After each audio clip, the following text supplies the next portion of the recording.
budget de la municipalité, de notre ville, pour les années 2011-2012, à partir des budgets qui ont été votés par la mairie, par l'équipe municipale et les conseillers municipaux de la majorité, pour les 2 derniers exercices, 2011-2012, sachant que nous ne connaissons encore pas, évidemment, le compte administratif de l'année écoulée, celui de 2012, qui ne sera certainement voté qu'au mois de mars, guerre avant. Ces budgets font apparaître, je dois le reconnaître, un certain nombre d'intérêts et de singularités dans leur structure, sinon dans leurs évolutions. Le budget 2011 s'était élevé à 52 millions d'euros et le budget 2012 à 57 millions, c'est-à-dire une progression de 8%, soit 4,3 millions d'euros de plus entre les 2 exercices. Retenons l'augmentation de 8%. Lorsqu'on sait que le taux d'inflation du mot officiel oscille entre 1 et 2%, c'est même pas négligeable. L'essentiel des recettes est constitué par les taxes foncières et d'habitation, soit 44%, qui augmentent pour leur part de 9% entre les 2 exercices. Alors, vous voyez que les discours tenus par la mairie sur la faiblesse du poids fiscal dans la municipalité sont aussi à relativiser. Les recettes et taxes diverses représentent seulement même pas 4% du budget en 2011 et 5,4% en 2012. La comparaison, par contre, et c'est là où c'est intéressant, avec les chiffres nationaux des villes de 20 à 50 000 habitants, c'est-à-dire la tranche dans laquelle se situe notre cité, en métropole, fait apparaître une imposition par habitant légèrement inférieure à Bron par rapport à ce qu'elle est donc dans les autres villes.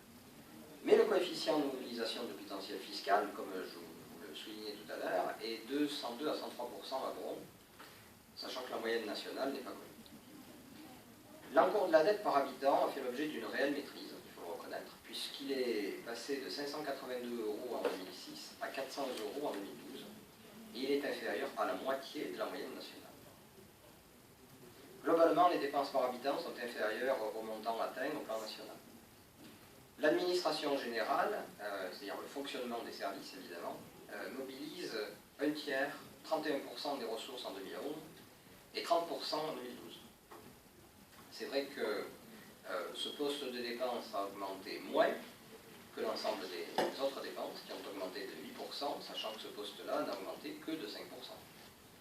Mais de 5% malgré tout. Là aussi, c'est à rapprocher du taux d'inflation qui se situe entre 1 et 2%.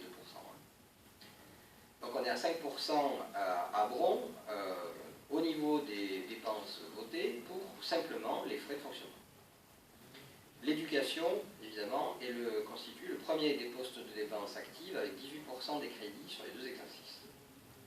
Les dépenses consacrées au sport, à la jeunesse et à la petite enfance représentent en totalité 32% des budgets des 2 années, et la culture voit sa part augmenter de 10 à 11% entre les 2 exercices.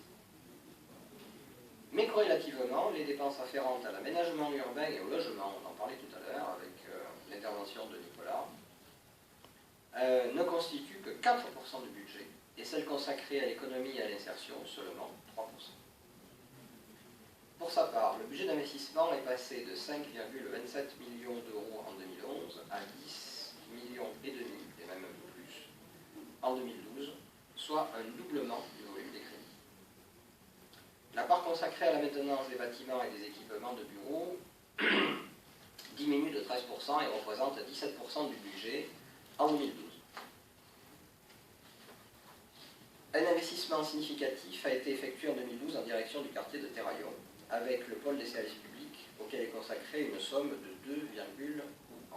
4 millions d'euros, de 2 400 000 €. Mais l'essentiel du budget est affecté à la construction de la nouvelle médiathèque, qui engloutit presque 4 millions d'euros, c'est-à-dire 3,79 millions d'euros, soit 36% des crédits en 2012. Les dépenses d'équipement brut par habitant s'élèvent à 166 € en 2011 et à 279 € en 2012. Elles sont bien loin de la moyenne nationale qui s'établit à 436 euros en 2011, puis à 477 euros en 2012. Cela signifie quoi? Cela signifie que, malgré un budget de fonctionnement qui augmente, notablement, entre les deux exercices, mais qui assure une certaine maîtrise de la dette, le budget d'équipement de la ville de Bron est inférieur de moitié, et même de moins de moitié, à ce qu'il est en moyenne pour les villes comparables au sein de notre métropole. Or, vous savez que l'investissement, c'est le moteur de la croissance, et que c'est l'investissement qui prépare l'avenir. Ce ne sont pas les dépenses de fonctionnement qui préparent l'avenir, ce sont les budgets d'équipement et d'investissement. Aussi, malgré l'autosatisfecit de la municipalité en place et des efforts qu'elle effectue dans certains domaines, notre ville n'investit pas autant qu'elle le pourrait et qu'il le faudrait.